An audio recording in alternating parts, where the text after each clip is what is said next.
Sebagai tunahian task group on documentation Colosseum District Joint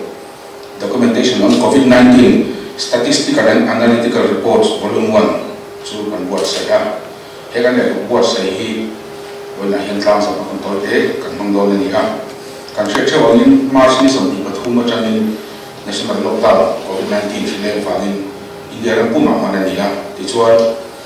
Muncang salah cari kan bila satang county board hoin coverin hasan dari tantar atau kan itu kan syirah cuma Colosseum District dengan COVID-19 kan lo macam tambi kacu nakin saya lakukan dan dia tektura ziat dah cat acul di nawangin head documentation hi di lawan itu cucu lekap buat sharing kalau print itu nahin kan siapa cucu lekap buat cucu documentation on COVID-19 statistical and analytical reports itu wala ya kan transa dona kan persa atau research hamliana kan DC Colosseum District kan report di transa sakdona ni so dan masaberin report lah ni documentation cuma kalau kita report lah ni minta sakdurin Dr. Mintan Zuala District Information and Public Relations Officer so mengu kalau ni task group on documentation Colosseum District report tu itu kan buat saya amasahin hei Mizoram Puma district dah kalau kui velawak Colosseum he documentation transact he pura buat saya tu masa berle onsul kan ni dikha kan dalam masa dua tijuan ni so pasari April sang ni som ni kan sarkar tu suamin task group on documentation Colosseum District hindi na niya heta hianin chairman kan DC Dr. Isla Thamlena ania vice chairman hian ko bangal chuan ama chang thu kan sadar ni secretary ke Mintan Zuala DIP ro kan ni member panga men Dr. R.K. Thamwana kan SMO PH na remoi di aro Colosseum puwalal vela additional SP Colosseum Dr. Zhou Chang Puya, MO Colosseum le Pustifen nal plan sama FPO DRTA tendi. Vela kan release tour documentation on COVID-19 Colosseum District hi volume 1 le chuwa thena ni Vela kan release tour hi volume 1 ni. Volume 1 hian ni som pani thani sakni som ni district level task force on COVID-19 Colosseum District din na ni tanga June ni som thum thleng kami semua report sama-sama malah sama-sama kawan volume 2 hianin Julai ini kata tengah Desember ni samtung pakat wang dola ni cucu tu nak hian kan kalkui le mereka kan buat saya le mereka ni tijuanin wena kan transact tour documentation on COVID-19 hi he zale samlet paru hemi hian oma color both page color mereka ni lah cha zong hi GSM 130 hemi Mizoram calendar cha zong ang quality buat saya ini Gemini Enterprise January Aizol ani yani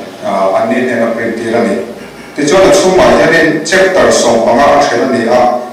district level committee hemi district level task force village level task force function dan plan ko ini apa sebera ama atau yani COVID-19 dona thipe kan don song in case the in kind man wale bung rote khaten song haktiu quarantine facility min phalte thipe te theng khan khaten khokha tarlana ni district hospital and medical team in puachana te kinchak takin tarlana ni boka border safety monitoring team te function dan sang te quarantine facility center mi lut swap dan admit dan te din munte khaten te tarlana ni boka screening point vital dele bayrapi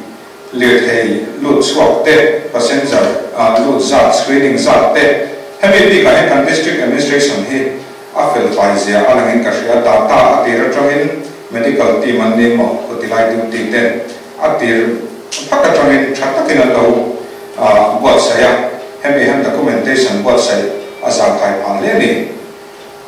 tichuanin inven him na ko SP Colosseum waya rock na sang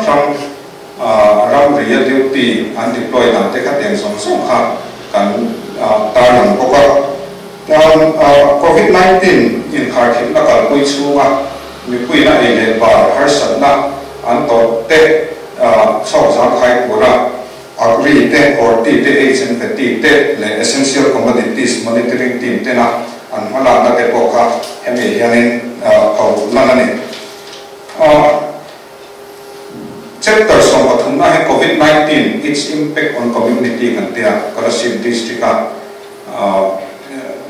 van tlang phung ahong dan kan dan tlang pi te tar lanani poka ti chuanin the IPRO office press release kan siam som COVID related pi ka sarkar mala ka thang kha heta hianin se telani tin atop na hianin glimpse of activities in fighting against COVID-19 kan tia thala nakin maka chan la tu tak tak ang chi kha kan la khoma chung te chu I thataka I phawlana ni bokani volume 2 hi tuna hen kan sei no kan boi pui me kani I volume 1 kan boi pui na hen department tam taka tanga data kan collect na thatak takin kan indora volume 2 bi kan tuna hen har san na tlem kan leya chu chu department train khat data tlema I mukim lo te kan han nei chau ta se wa etiang hianin department tam te ka kan han ngen non le tu chewa COVID-19 related kan mala na ka chu hongai takin hemi kan non dil huna cheu khanin mil lo ngai to sectorin kan han ngen non le cheu ni chuan tun COVID-19 documentation volume 1 hi copy sa songa kan order ra pakhat hi samti chuang anan chera ma chu kan dc tena ma lo ni lama hi sa khan sa thumin menon ti tlang nim saka chumi pa ka chuanin copy som panga extra menon petel bokani he documentation kan buat saya hi kan tlang sa tura hi nakin zela kan district ane mo misaba ane mo hetiang ang shikuile le thil dang kilometers dang ate po strategy thatak rom handana manjo tangkai tak ani ka base ani ka secretary report pek chune wa se kanane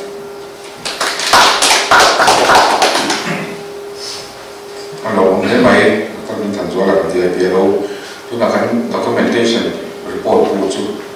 kan do to la kan do sa to is thang ye la DC Kalasin district in Plaza Saka tu cha in firma turin so me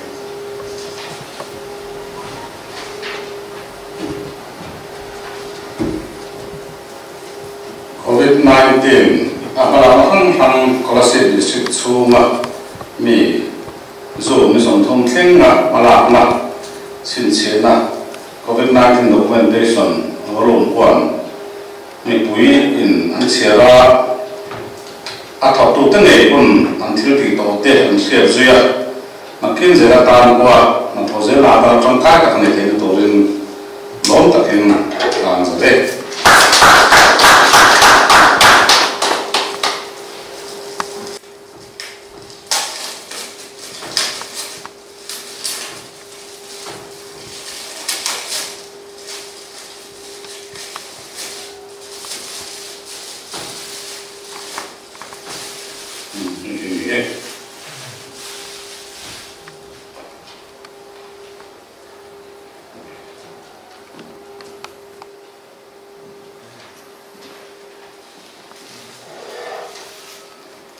chairman le kan secretary report on the to him task group chairman secretary the member zong te when I think documentation kan han within the kamai he lom le a emitel ka son sadana se pudilam sin ninan soya tun he zatma lampang aron thual le na ninan soya so tene chon pathian zara kan va ne le chon khove lo lom je po ni sila tunang khri pu so kum sa ma chon be se to ila thaw me so tena ni wang chon tu na khri pu COVID-19 lo leng amala na hang te hi tu na pian mai ni lo ke ma mani dot sual te tan ko ngai nom ta ne do na sumi akan malang na kan sin sia a tiana sia ka ta alom ne thei ta hi alom tak me bani e tun a covid-19 sele hi alo alen zol pui te ta la thom chumi changa voin thei thak wa ani na lo ta ha thak wa ni be chuan to na hian vaccine ta ko so kin nakin lo ka chuan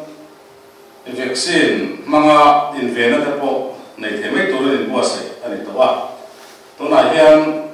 a front line medical worker ho thei chu an list copy veka dam noi lo khen ve le a vaccine pek mai thei tur ro man ni to wa hemi ta hian second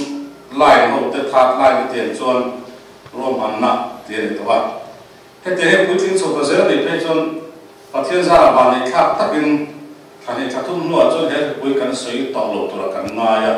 kan be si bo ka ni kan tong trai na bo ni a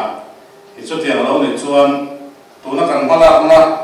lo thei lo kan mala na rum thak tak tam tak te hi kan pathian za thei hi ani to na thei hi po kan du ani chu ti ro chuan na ki zira thang tha zer tu ta tan he tiang mala na dang lam tak a hi chuan ka zer ta tan po mu thea aum he tu la chu mi ria chu sarkarin malang na hang hang te document fel de ti ni se ti in an romana no se ma chu mi bo se chuan scholarship district a ti ra tangin kan malang na sub committee sang kan ti singa documentation task group a he poi mo ta ka in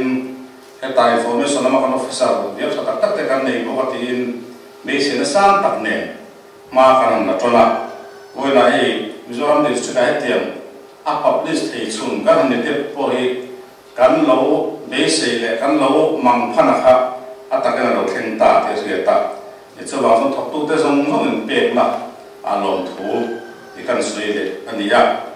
tu na hin hon tlem te la nei tu ra ngai pai la covid do na hian covid hian tha ri lo wang hian a do na tha kan tha thei lo wa i chu wang chon ve na he mi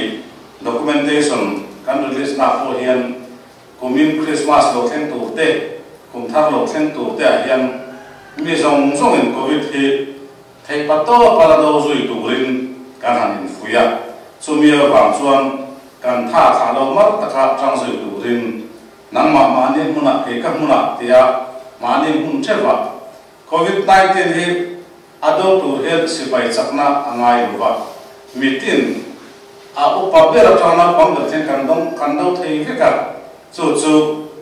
mani ina tom te mani ina tom ba ku sil fai te mai mui tuam chat te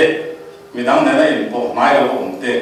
chu te na do thei vek chu ne wangin hemi do tu ren mitin sipai chang kai tak kan thei ti re in sipai chang kai tak ni tum tu rin kan hin fui non le ani a pathian za kan do kan ne nge yang tuna point thui tak ne na kan sang to he covid-19 atirami zong zong so thei to ra ya cover noi bon tu hi rei lo te a ne na kan kon khum do na ni so mi re lo khren chuan he documentation a po hi na ke na chuan thong thu mai nom tak ala ni do na ni in na ke na volume 2 re lo te a lo so le to ra pe se ilagin so mi a po chuan thil chin sia mi dang nam sia bak lem lo kan nei ngai nom tu rang si te po kan documentation wa sai tu te ne na pek chi ni la na kin se chon dang se lo thing to tan pon ro ru kan se thei do na ni i cho tiam chon ki mani so chawa tang sui se tu rin ka en fu don le ani e lo me